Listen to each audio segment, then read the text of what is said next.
Welcome to OOD Works, the podcast, a show about unique individuals and the services provided by Opportunities for Ohioans with Disabilities, the state agency that helps individuals with disabilities find a job and be more independent. Here's your host, Kim Jump. On this episode of OOD Works podcast, I'm pleased to introduce you to Jennifer Walker of Blacklick, Ohio. And thanks to her kind feedback on a Facebook post, I got to know a little bit about how our Bureau of Services for the Visually Impaired supported Jennifer to be able to continue her teaching career. So, Jennifer, I'm so glad you got the services you needed at the right time. And I'm so glad you agreed to talk with me on the podcast. Yeah, thanks for having me. I'm excited to share my story, and I'm always hopeful that it can help somebody else. Well, we sure appreciate it. And that really that's our goal too, because we know there are more Ohioans out there that can really benefit from services. So I'm curious, have you always been an Ohioan? Yes, I was born in Toledo, grew up in Cleveland, and then after I went to college at Ohio University, I got a teaching job in Columbus. Born and raised, and haven't wandered not too far then. Yeah, not too far. Yes, my husband's from Virginia, so he said this is as far in the cold weather that he'll go. He doesn't want to go any further north. Well, I can't blame him, especially after that little blip of snow that we had, this spring. Yes. You majored in early childhood education when you were at Ohio University? Yes, I did. So my license is in pre-K 3, so preschool, and then first, second, and third grade. And then I also got a reading endorsement for teaching reading for kindergarten through 12th grade. Mm-hmm. Great. And you went on to get your master's at Ashland University. Yes, I got my master's in curriculum and instruction from Ashland. Great. Wonderful. So what was it like when you first started teaching? Was it with the young children and in reading, or how did it all begin for you? I was hired as a long-term substitute in a reading position where you work in small groups and teach reading. And then after a few years of that, I was able to move into a third grade classroom and then eventually into a first grade classroom. And then as part of what I worked with OOD on, I was able to move back into a reading position. Oh, okay, great. So I understand that it was about in your 6th year of teaching when your vision started to deteriorate. Can you tell us about that? Yeah, so I was diagnosed at age 14 with retinitis pigmentosa. For anyone that doesn't know, it usually starts around that time, around adolescence. With most people, there's, of course, there's a spectrum. But at age 14, I was unable to see in dim light. And my mom, being the nurse that she is, as soon as I told her that, she thought, this doesn't seem right. And so I ended up with a diagnosis of retinitis pigmentosa. Although it's genetic, it doesn't run in my family. My parents are carriers. So it was just something that we didn't know a lot about. There wasn't anybody else in our family that had vision loss, whereas sometimes it does run in the family. So you're kind of more apt to notice if things are going on. Right. And so they had said, you lose vision, peripheral vision over time, but there's not really a good timeline about when that's going to happen. And so when I was 14, I just had trouble seeing at night and in movie theaters. And so I just kind of thought that's how life was going to be. And then when I was about 23 or 24, after the birth of my first daughter, was when I started to notice, like, if my parents were sitting on the couch, if I looked at my mom, I would say, "Where's Dad?" And he would be sitting right next to her. And then I joke with my husband that I started playing the game of like, okay, if I look here, can you, or like, if you look at this point, can you see over here? Well, if I look here, I can't see this. And so I quickly noticed that what my husband could see was not what I could see. And I thought back to that, disease that I was told years ago that I had, and was like, oh no, I think this is what it is. And so, yeah, that was about my 6th year in teaching. And I noticed, in the classroom too, I was just bumping into desks more. I remember talking to a teacher and saying, like, where's this student? And the student was standing next to her I remember like sitting and playing with math manipulatives on the ground and trying to like pick them up or find them. And it was really hard to find them all spread out on the ground and things like that. So little things like that, I started to notice pretty quickly. Yeah, well, and I would think like as a new mom and, a teacher, responsible for kids in the classroom, that had to be a little scary. Yes, it definitely was.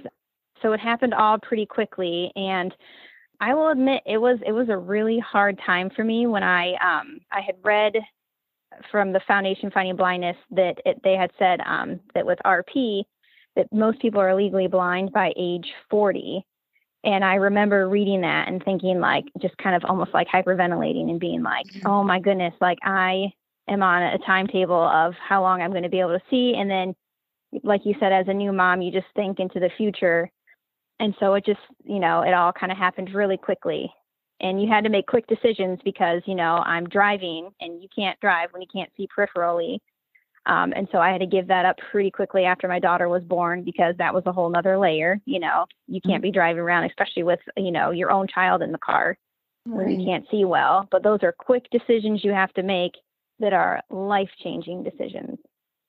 Yeah. I mean, I feel like this is probably just even the tip of the iceberg in terms of like how it impacted your life. Yes, for sure. I mean, I don't think people realize how just not driving just impacts every moment, getting to work every day, taking your child to any sporting event, doctor's appointment. What if you have an emergency, you have to take your kids somewhere? Like that's all I thought about all day long, all the time. Yeah. Yeah. I can imagine that would be really hard. Mm-hmm. Yeah. And then, of course, it went into the whole wondering about my job. And I wasn't familiar with a lot of disability laws and things like that. And so I just kind of figured like, I have to quit my job. I can't teach anymore. And then trying to think through like, how would we live off, one paycheck and all of that as well, on top of going blind as a new mother too. Right. Right. So how was it that you first heard about opportunities for Ohioans with disabilities? Well, the internet is an amazing thing. And so I had found like one person, because RP is so rare, it's like 1 in 4,000 or something like that. And so it's very rare, but with the internet, you can find other people. And so I had found a Facebook group that was all women with different low vision issues. And when I had asked the question, like, where do I start? All of them said to check with your Bureau for the Visually Impaired. Mm-hmm. And so I did a quick Google search, saw that it was, the next town over, and had called the number to eventually go and meet Sharon for the first time. Yeah. So you looked us up on the website, and was that helpful for you in determining the next step for you? Yeah, that was where I had seen that there was the Bureau of Services for Visually Impaired, and was like, oh, there's a group that's specifically for me. And I was able to read on there about how you'll help with tools and things like that to use in the workplace. And then that's when I realized, like, okay, this is exactly what I need to call, and that it's not going to be maybe someone that doesn't understand vision. There's like a spot just for us with low vision. What was it like the first time that you met with Sharon Valade? It was pretty great because she was able to, she was like the first person I met that I had said like, yeah, I have low vision. I don't know what to do. And she was like, this is what I do. I work with people like you that have low vision and want to work. And like, I just remember like, even like a box on one of the forms, like had my eye disease on there. And it was like, oh my goodness, like, these people get me. And she was helping me see what was on the page. Everything was in bigger print. And it was like the first experience I had in like the low vision world. Yeah, that's so great that you felt like understood and like hopeful probably at that point, like that Sharon, this is what Sharon does. Yes, exactly. Yep. She definitely was like, yeah, we're here to help you find a job or keep a job if that's what you want to do. And just great to find someone that really understood that and how important that was to me. Yeah. It was through Sharon then that you obtained orientation and mobility training. What was that like? That was one of the biggest steps, I would say, besides turning in my driver's license. The next, on the same day I turned in my driver's license, I was handed a white cane and was told, like, you know, this is something that will help make your life easier. And, you know, I opened it up and tried to use it a little bit and watched some YouTube videos, but they weren't that great. And Sharon was like, hey, we can get you lessons from like teachers that know how to use these canes. And Right. so I had someone that actually came down from Toledo from the site center, or maybe it was the Cleveland site center. But her name was Megan, and she was amazing. And I learned so much from her and would have never known who to call or that I needed it or how to connect to them without Sharon connecting us. Yeah. And how long did the training last, would you say? It was really up to me. They had said, like, you know, since you're kind of new to this, if you want to go slow and just do like 1 or 2 lessons, you can, or if you want to jump in, you can do as many as you want. And so I was kind of figured, like, let's just do as much as we can, because I had kind of learned, like, the more you prepare for the blindness, for when it does get worse and worse, it's not as worrisome because you know all the tools to use, if that makes sense, before you need it. Right. So I had her come, like, she worked with me maybe a couple hours once a week for probably almost 2 months, I think. And so she had me showing me how to use my cane from side to side and showed me how to follow along a sidewalk. Now I have center vision, so I do okay, but the cane helps me be able to look up and forward instead of down all the time. And so she helped me learn how to use my cane and how to cross the street and how to listen carefully for traffic, because I really can't rely on my vision to like look both ways and make sure that I see the cars coming. I have to use my residual vision with my hearing as well. And then she also had me use a blindfold and get around, because she said someday it might get to a point where you aren't able to use your residual vision. So why don't you learn now how to do it so that when it does happen, it's not as stressful. So It was a great thing that I was able to do through that O&M training. Yeah. And I like that you were able to drive how much or how little you were ready to, go for at that time. Yes. Mm-hmm. Yeah, it was great. You had shared with me that Sharon continued to be a resource then when you had questions that would come up. Yes. So she would help me even just connect to other events that were going on in the blind community. I also, when I was teaching, when the classroom had just become too hard for me without having peripheral vision and watching, 25 kids all day, she was the one who sat and came up with ideas of like, well, what other positions could work? How could we line up your desks? How could we set up your classroom? To the point where she even came into my workplace and she sat and talked with myself and my principal and my assistant superintendent, and we just all sat together and brainstormed the idea. So it was great to have her there as a support, because even though I'm the one with the disability, sometimes disabilities come on quickly like mine did, and I actually didn't have a ton of experience with the low vision world, so she had really good ideas to share with all of us. That's great.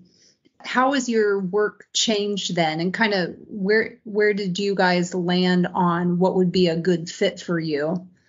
Yeah, so we went through some different ideas and we landed on my position that I have now, where I am pulling out kids in a smaller group. So I'm not having to be visually in charge of 25 students and their safety and whatnot. Now I pull out groups of 3 and sit around a table where I can see all 3 of them, and I can do the essential job of teaching instead of the other parts that come with it that were more difficult with vision loss. Mm-hmm. And so it sounds like your district then was very open to their commitment to you and your needs. Yes, they were absolutely wonderful to work with. And I think being just in education, I mean, we work with students with disabilities, exceptionalities that have different learning styles. Like that's what we do as professionals, is we make sure that everyone can, show their best work and do their job, even if it means like adjusting some things. So I think we're a group of people as educators that are very understanding about that. I was very blessed that was a career that I had chosen, and then had a disability show up later in life that I was in that category of colleagues. Do you know what I mean? Yeah, like they already kind of had that value of making things exactly, and like more understanding. Yep. Yes, they're very creative people. Teachers are. So I think it worked out well. Yeah, often not by choice, right?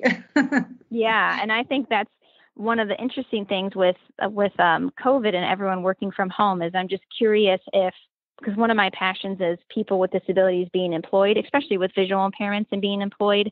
Right. I'm wondering how much of the doing jobs online and less commuting to work, because I believe that's like a really big barrier for some people with disabilities, especially vision loss where we can't drive. Right. I wonder if being home and working on the computer will open up some more opportunities for those of us that might need them to be employed and not necessarily have to travel around or be in a building that maybe isn't conducive to our abilities.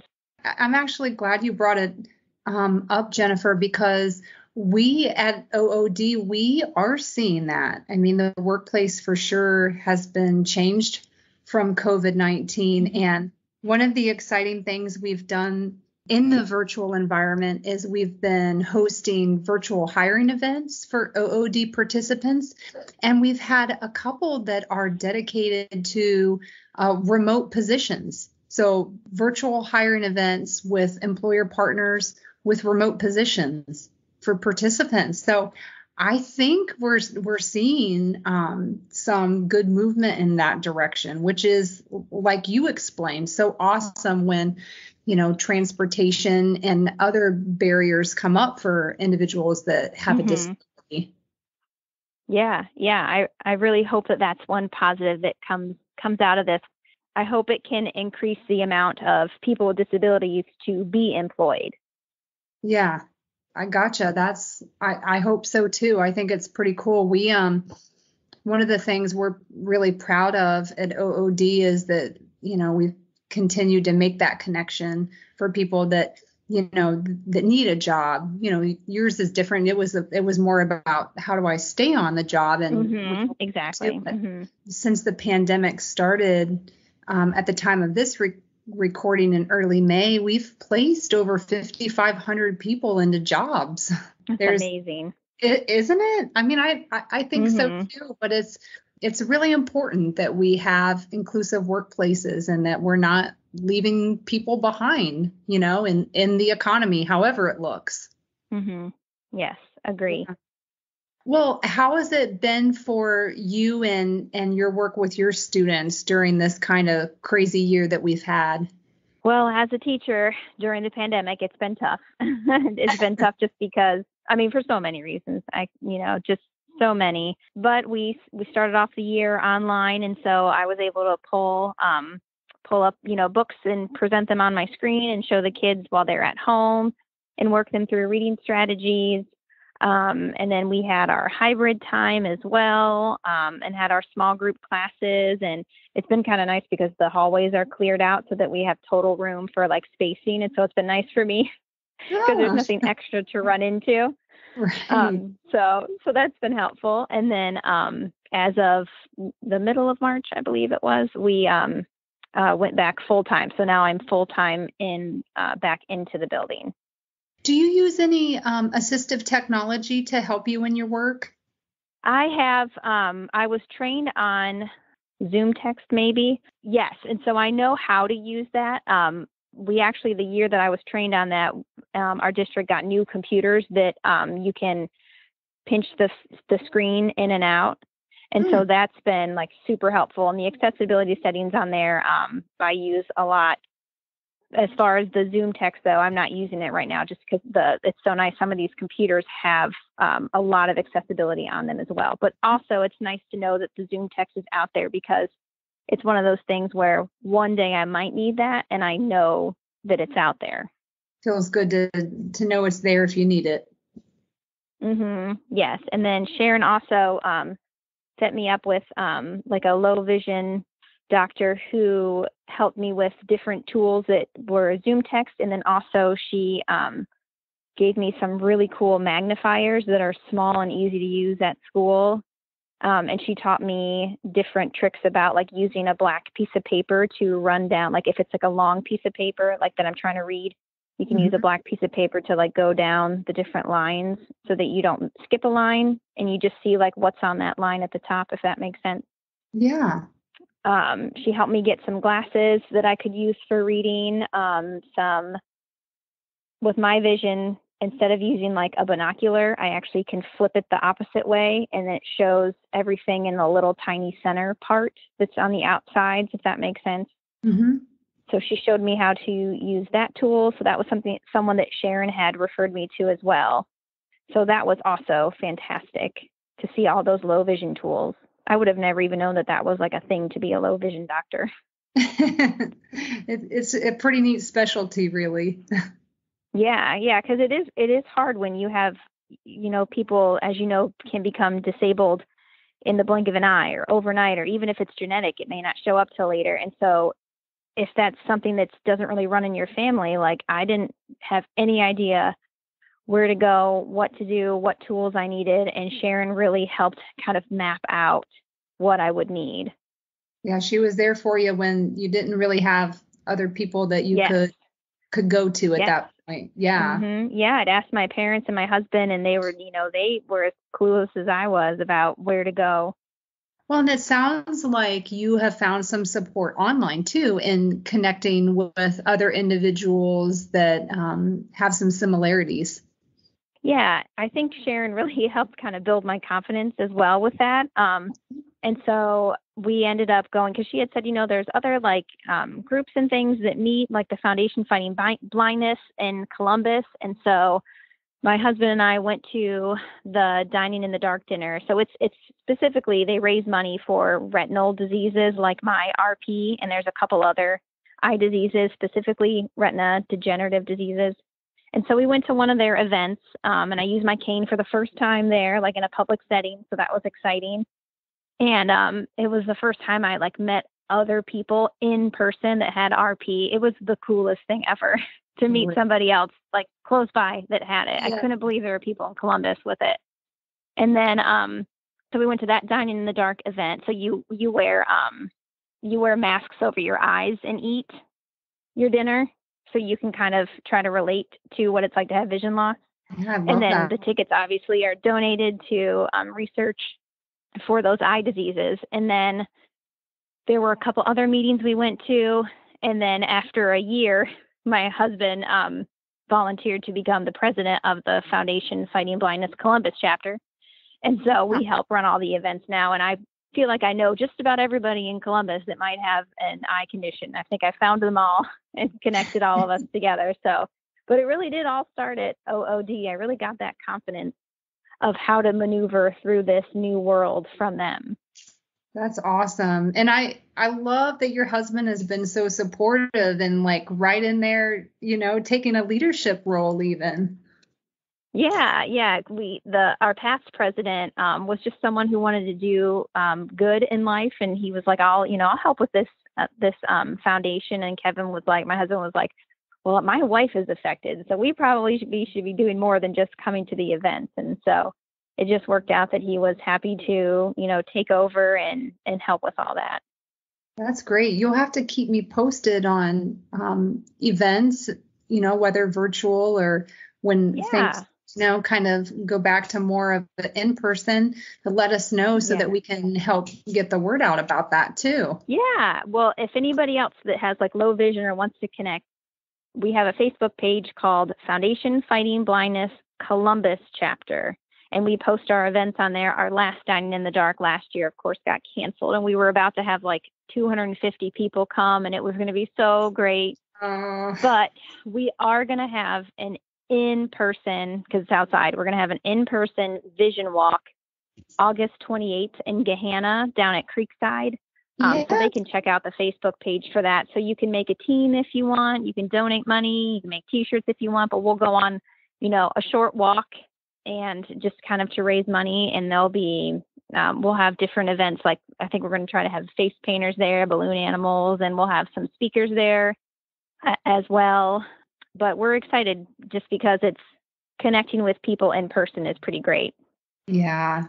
Is that the sort of thing that you're most looking forward to as life kind of goes back to normal and things open up, is like connecting in person with people, or what do you think is the most important thing that you're looking forward to? Well, one thing that I've missed the most from COVID is before leading up to it, I had really tried to get involved with the low vision community in Columbus. We don't have a sight center here like they do in Cleveland and other places in Cincinnati. So there wasn't really a good hub to like connect people. So I kind of have been trying to find other people in Columbus. So I've been able to speak like to different low vision support groups. I did a lot of work with Goodwill downtown or in Columbus, like the headquarters. Mm-hmm. We had events where we had children come in and learn what it was like to be around people who are blind, and taught them how to greet people and how to lead someone, how a person who can't see eats, finds out what's on their plate, and like meet people who were blind. And I've been able to speak to the Ohio State low vision groups and Ohio State optometrists about my journey through low vision. And so I miss doing that and going there in person, because obviously with vision loss, we're already kind of like not out a lot socially, because I have to really make a point if I'm going somewhere, if it's too dark or too busy or too crowded. And so anytime we can like see people in person is great, just because I feel like sometimes some of us feel a little bit more, sheltered in anyways, because of driving and issues like that. Well, you really help by sharing your experience. You really, I think help others to realize kind of what it's like in someone else's shoes, maybe things that other people take for granted.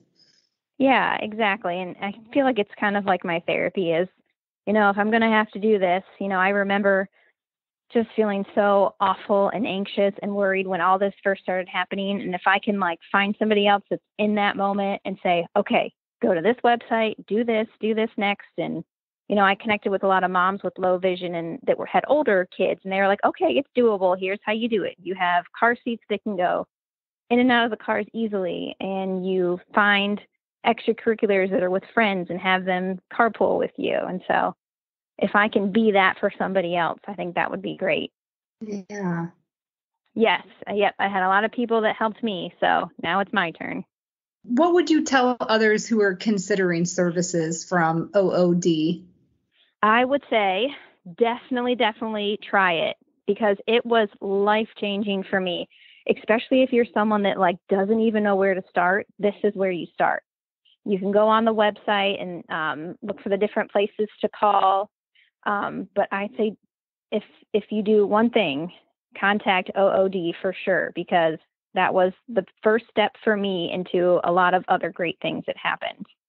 I don't know if it's like it with other disabilities, but I know with a lot of my blindness friends, especially when you are sighted for a while and then it goes, you want to hide it as long as you can. You don't want people to know. It's really hard to admit. It's a weird, invisible disability that people can't really see right off the bat. Yeah, that makes sense. And so people are like, why are you running into chairs and things like that? And so I have so many people that want to just kind of hide it and not make that first step. Right. And I've lived it, and you got to make that first step, but it's hard.